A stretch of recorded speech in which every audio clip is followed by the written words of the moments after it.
This is one of Jesus' most intense and prophetic teachings. It's often called the Olivet Discourse. He talks about the destruction of the temple, the end of the age, and his second coming, but not in a way that's easy to decode. So today we're going to unpack it with historical insights, cultural context, and some eye-opening fun facts that you probably have not heard before. Hi, and welcome back to Learn the Bible with Nathan, where we build a relationship with Jesus one chapter at a time.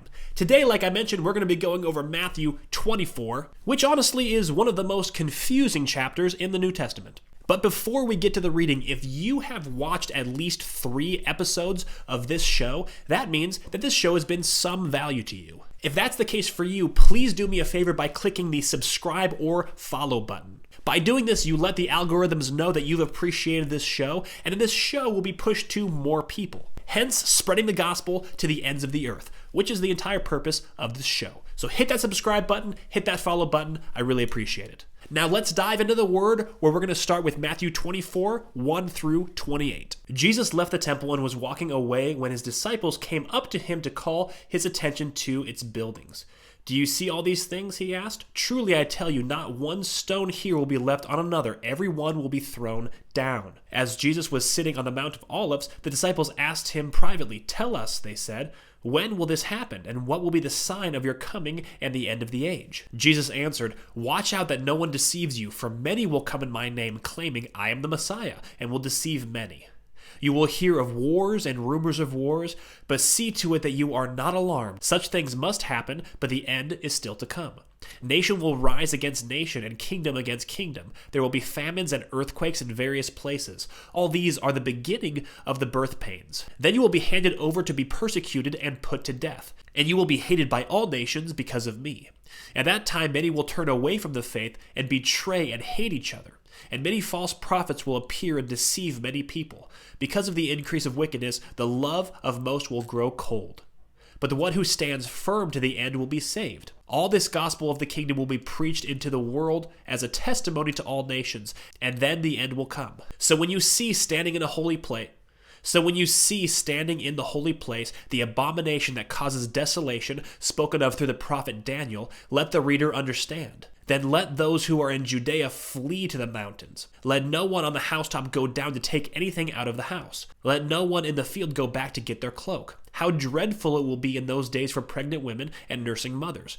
Pray that your flight will not take place in winter or on the Sabbath. For then there will be great distress, unequaled from the beginning of the world until now, and never to be equaled again. If those days had not been cut short, no one would survive, but for the sake of the elect, those days will be shortened. At that time, if anyone says to you, 'Look, there is the Messiah,' or 'There he is,' do not believe it. For false messiahs and false prophets will appear and perform great signs and wonders to deceive, if possible, even the elect.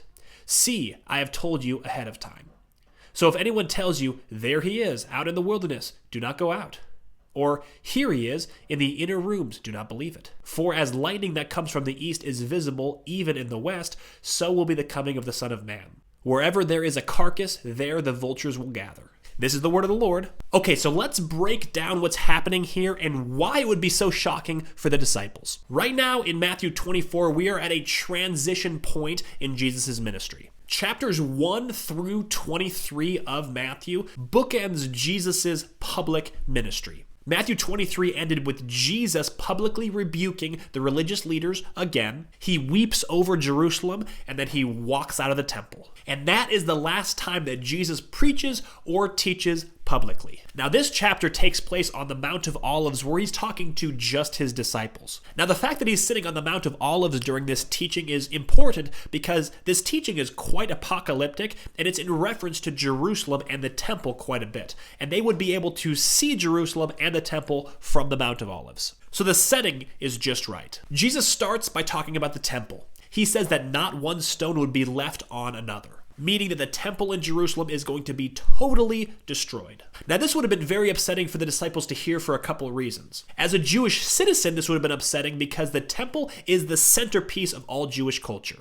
This is where you go to worship, and this is where you go to sacrifice. And it's also a symbol of Jewish national pride. So a Jew thinking about the temple is similar to how an American might think about the White House or maybe the Statue of Liberty. So saying that the temple is going to fall as a Jewish citizen speaks that yes, the temple building is going to fall, but also the country of Israel is going to be decimated. This is not an easy thing to hear from the Messiah, who many people believed was going to liberate them from Rome. Jesus is saying pretty much the exact opposite. So yes, this would have been difficult for the disciples to hear from a Jewish citizen perspective, but this would have been even more challenging to hear from a faith perspective. The temple was the centerpiece of Jewish religion.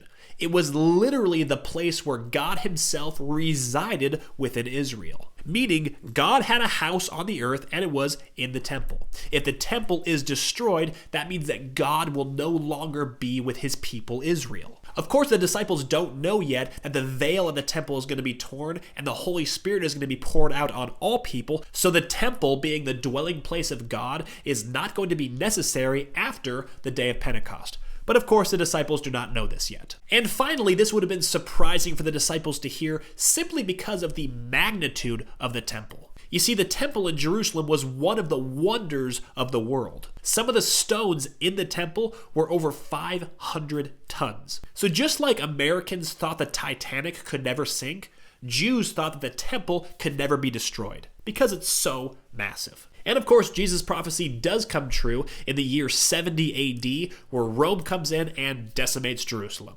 But here's a little fun fact that you probably didn't know about the way that the temple was destroyed. Yes, Rome came in and destroyed the temple, setting it on fire. And when the temple was set on fire, it was melting the gold inside the temple. Now, the Jews, who were taught by the religious leaders, believed that the gold inside the temple was sacred. So it was Roman soldiers as well as many of the Jews that went into the temple to try to retrieve that gold. And yes, they pried the stones apart to retrieve the gold, leaving no stone left on one another. So Jesus' prophecy was literally fulfilled, not only by their oppressors, but by the greed and false teachings of the Jews. That's interesting. Lots of symbolism there. Now, moving on from there, the disciples ask Jesus 3 questions. When will the temple be destroyed? What will be the sign of your coming? And what will signal the end of the age? Now, when the disciples asked this question, they thought they were asking only one question, meaning that all 3 of these things would happen at the same time. But that's actually not the case, which is why Jesus replies in layers. Some of these things would happen in the near term, and some would happen far into the future. And that's why Matthew 24 can be so confusing sometimes, because it's a prophecy of things that, from our perspective, have already happened, but also are yet to come. So Jesus starts with a warning: don't be led astray. He says that false messiahs, earthquakes, wars, those would all be the birth pains. He says that all of these things have to happen before the end of the age. Now, we're all very familiar with earthquakes and famines and things like that, but I think the most striking warning is Jesus' warning against false messiahs. Like, have there really been a lot of false messiahs? There was a large number of false messiahs that came within a century of Jesus. The most famous of which was Simon Bar Kokhba, who lived in AD 132.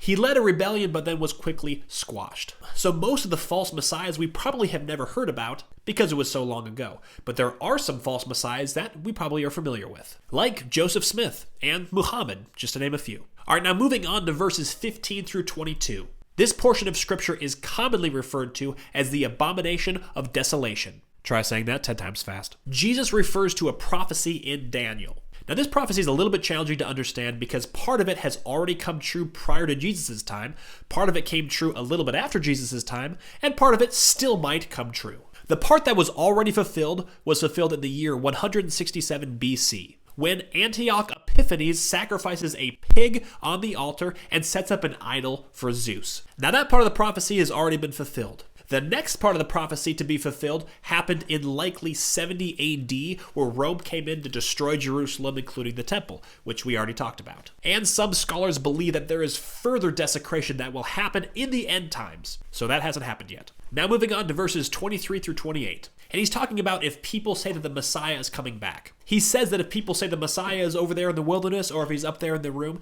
not to believe them. Jesus says just like lightning can be seen all the way in the east and all the way in the west, it will be like that when he comes again, meaning all people all around the world will be able to see his coming. So it won't be a surprise. Now there is an interesting phrase that's used in this section. Where the corpse is, there the vultures gather. Some scholars believe that the vultures being talked about in this phrase is referring to Rome. In those days, the Roman armies would often have an eagle that would be on the banners when legions would march on a city. So this could be seen as another foreshadowing of Rome coming to destroy Jerusalem in 70 AD.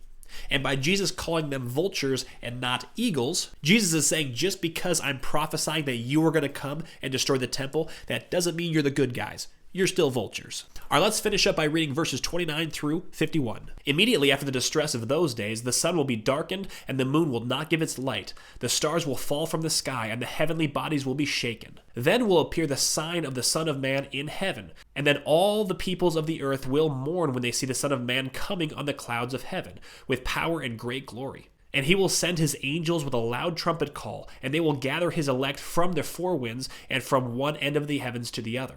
Now learn this lesson from the fig tree. As soon as its twigs get tender and its leaves come out, you know summer is near. Even so, when you see all these things, you know that it is near, right at the door. Truly, I tell you, this generation will certainly not pass away until all these things have happened.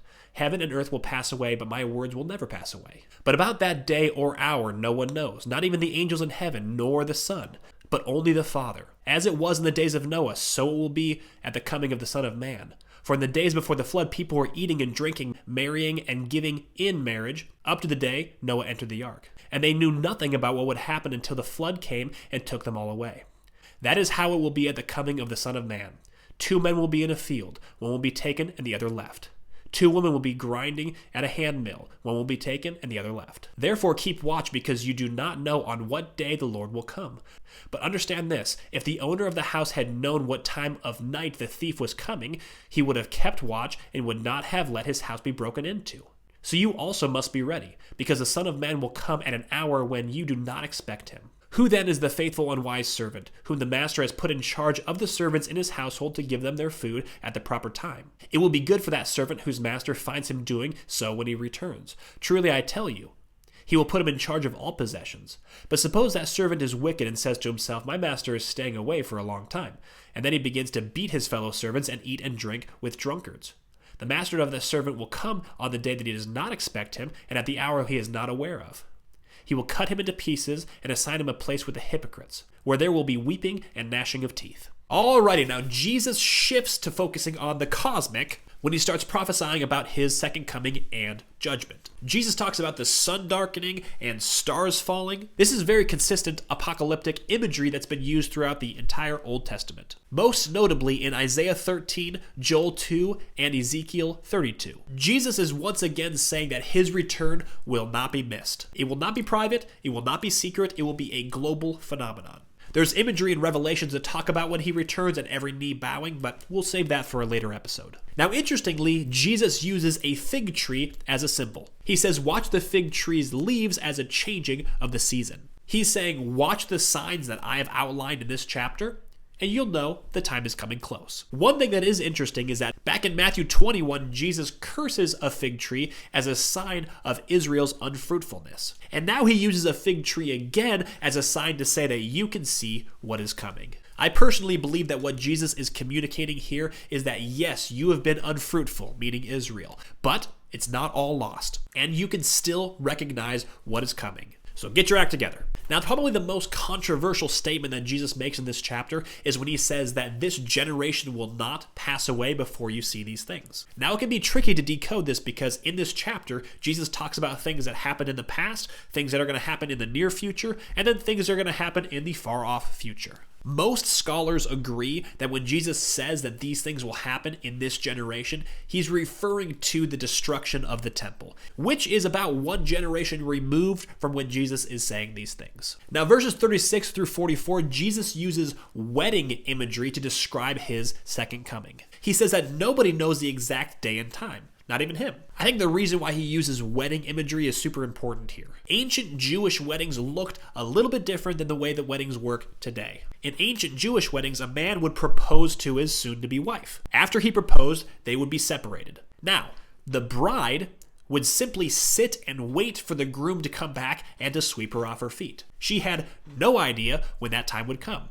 It could be a week, it could be a month, it could be a year. She didn't know, but she waited expectantly. Now, the groom also did not decide when he went to go get his bride. that was actually decided by the groom's father. So some really cool symbolism here. The bride of Christ in this case is us, those who believe in Jesus. And comparing us to the bride of Christ is littered throughout the entire Bible. So this is not some new analogy. Now, Jesus, of course, would be the groom, and God the Father, of course, would be the father of the groom. So when Jesus says, nobody knows the time when I'm coming, not even myself, that would be in line with the analogy he uses of the groom being sent to pick up his bride. The groom doesn't know when he's going to go get her, and neither does Jesus know when he's going to come to get us. But one thing we do know as the bride of Christ, we have to be ready. And that's why Jesus ends this chapter with a parable about a servant who is ready for the master to return. He's saying that we need to be like those servants. We need to be like the bride. We need to be ready. And of course, the way to be ready is to have a kingdom mindset and not an earthly mindset. What a great message. Matthew 24 is a really challenging chapter. And if you wanted to, you could do a deep dive on the different portions of this chapter that would last you literally hours and hours. So I appreciate you sticking around for the overview. I think the part that stuck out the most to me from this chapter was how Jesus spoke to his disciples on the Mount of Olives. He laid all of these things out for the disciples while they could see the temple and all of Jerusalem. This is further helping separate them, both literally and figuratively, from being attached to the temple, from being attached to tradition. The future kingdom that Jesus is building does not look anything like the current kingdom, where God resides in a temple, he resides in a box. I bet the disciples were not expecting the day of Pentecost and for God to be poured out on all people. What an awesome thing. Hey, thanks again for watching the entire episode of Learn the Bible with Nathan. Once again, if you enjoy this show, if this show has spoken to you, please click that subscribe button, click that follow button, or whatever the button is, depending on how you're consuming this episode. In the next episode, we're going to be going over Matthew 25, where Jesus describes what readiness actually looks like. So stay tuned for that. But until then, Jesus loves you, and shalom, shalom.